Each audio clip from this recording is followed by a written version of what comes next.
Alright guys, good morning and welcome back to the channel. Today we got a little dirty Squier. And yeah, she's dirty. Maple neck, maple fingerboard. Squier 2 Strat, made in Korea. S9, don't know exactly the year, but I'm gonna say somewhere in the mid-80s, right? Let's shine this thing up. Let's get the strings off of it. Let's test the electronics, put new strings on and get her all cleaned up and get it ready for my customer to come back and pick it up. So here we go.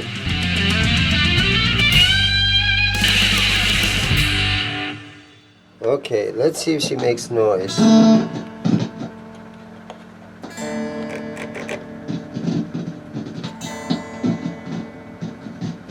It wants to.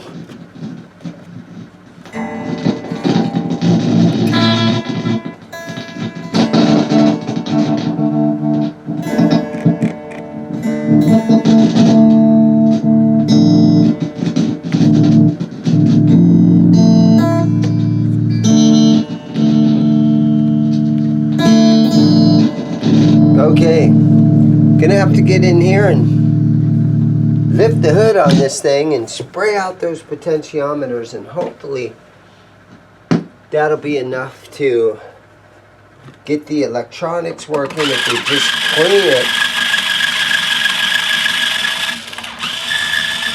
Sometimes you feel like you should be wearing gloves on some guitars. These have a really nice neck. A lot of guys like these Squier 2s, made in Korea. And they're worth more money than just your typical Squier, Indonesian Squier from back in the same day. They're not like the Japanese ones though. Some of those early 80s Japanese Squiers were the 84, 83, 84. Some of those are really, really, really nice guitars. And this one is, will be a nice guitar too if I can get it all fixed up here. It's got a lot of weight to it. The body's, yeah, it's heavy. It's got some good weight to it. And I know back in the old days, right, in the 70s and in the 80s, they didn't really care about weight too much. Everything has to be so lightweight now. Guitar players have learned, hey, why am I lugging this big heavy thing around? But back in the 70s with the old Peavey guitars and all that, the Swamp Ash, those ash bodies were really heavy, but they sort of equated weight to quality. And nowadays you get these cheap Glaries and stuff, and those things weigh like 4.5 pounds. And so it's easy to understand the theory back then. The tone wood, thing was in question, and you wanted a bigger, heavier guitar. It had more tone, it had more sustain. I think a lot of those arguments have been debunked nowadays, where you can, guys have literally cut off giant portions of their guitar and it sounds exactly the same. But this one's still got some good weight to it.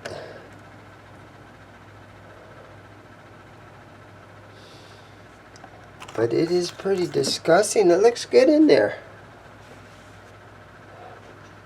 Springs are in good shape. The screws look like they're in there nice and at a good level. And this doesn't look too bad.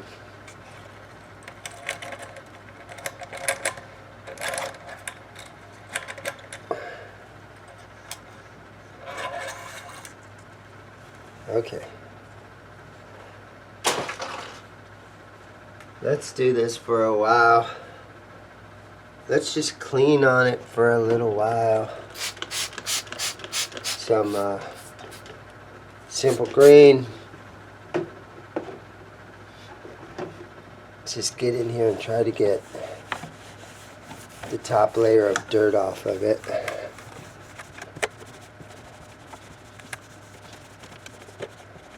Take it there, take it. Wow, man. Yeah. This guitar is trashed.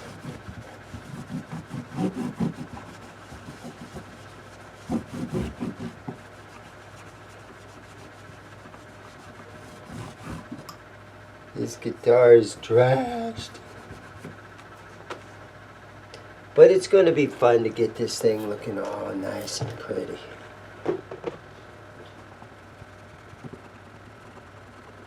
Getting all the old DNA off the fretboard. Some guys like leaving this on there. I mean, Tom Petty, his guitar tech was not allowed to clean the fretboard. He liked all that stuff on there. And I think Eddie Van Halen was the same way. He wouldn't clean the neck on his guitar. And that's why it ended up looking the way it did, right? The old Frankenstrat, that thing was a mess. Okay. Yeah. Alright, so there we go. We got the top layer of it off. I'm going to go wash my hands. Be right back. Okay, it's not giving me much room, but it's enough to spray this sucker out.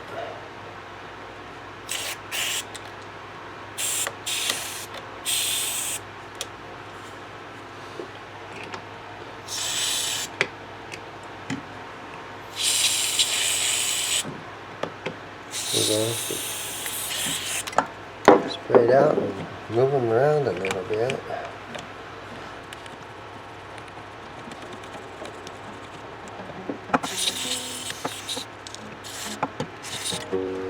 Okay, that's way more than enough. Okay, let's plug it in and we'll test on it a little bit.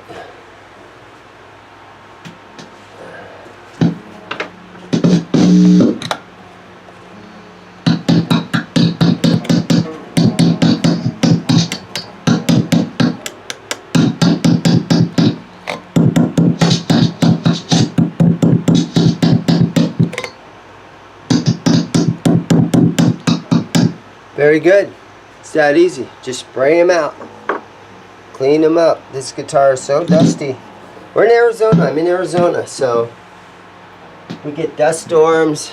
It's a dusty place to live.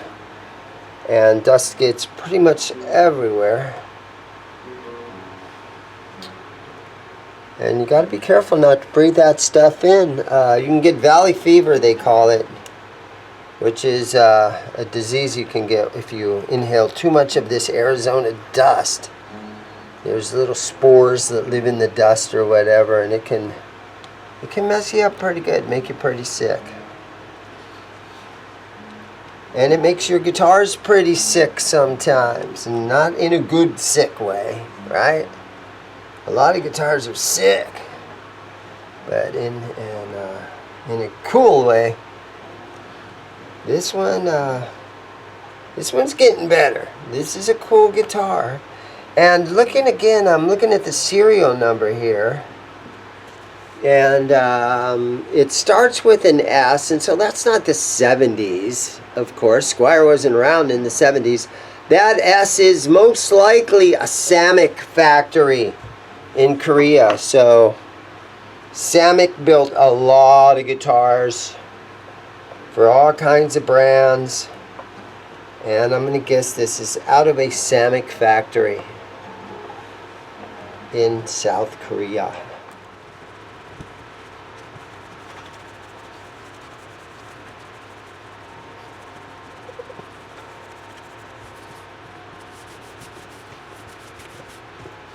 Okay, so I've been wiping on this thing. My skinny little arms are all worn out.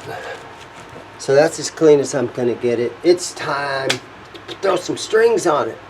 Let me grab a pad. Today's string choice. Yeah, so one thing that this guitar does have, it's got two of the string trees. So a lot of times Fender would only put one string tree on it to keep your B string and your E string down tight.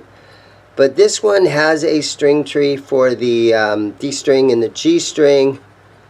It helps your break angle over the nut. It's a good idea to have one.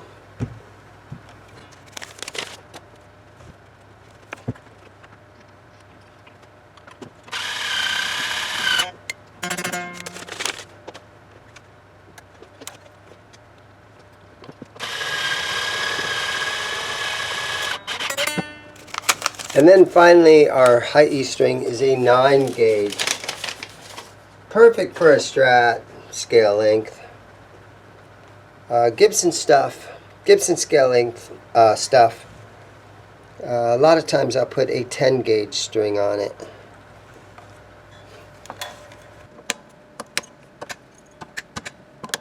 Okay, let's throw a headstock tuner on here. Let's tune this baby up.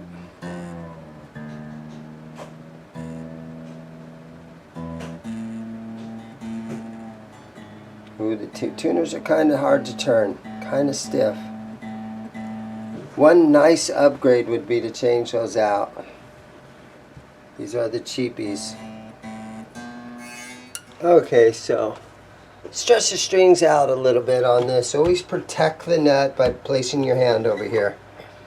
Tug on these strings a little bit and make sure that they're seated in the bridge nicely. Your strings will stretch out a lot. It's actually amazing how much these guys will stretch out. You do a restring on a guitar, and sometimes you have to tune the guitar. You know, honestly, every time you play your guitar and you pull it out of its case or its gig bag, before you play it, you need to check your tuning, of course. But when you get a new strings on there, you have to do it, you know, you have to do it more often, and because they will stretch out a lot. Alright, so let's see now. Put this snark on there, and okay, that's a half step down now. So we stretched it a little.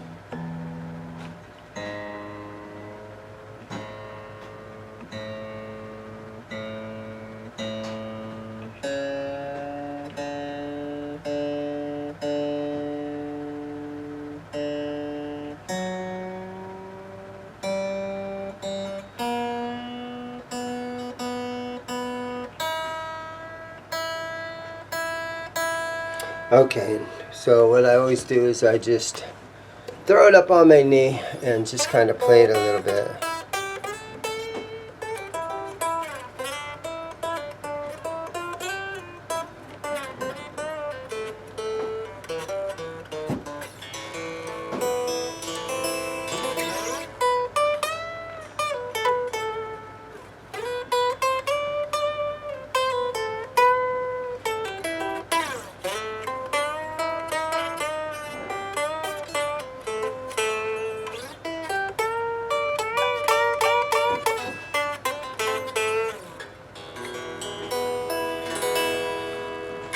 Not too bad. One thing that I noticed that I have to try to clean up is the top. I'm going to just put a little bit of Windex on my rack. And I'm just going to hit the top of this volume knob.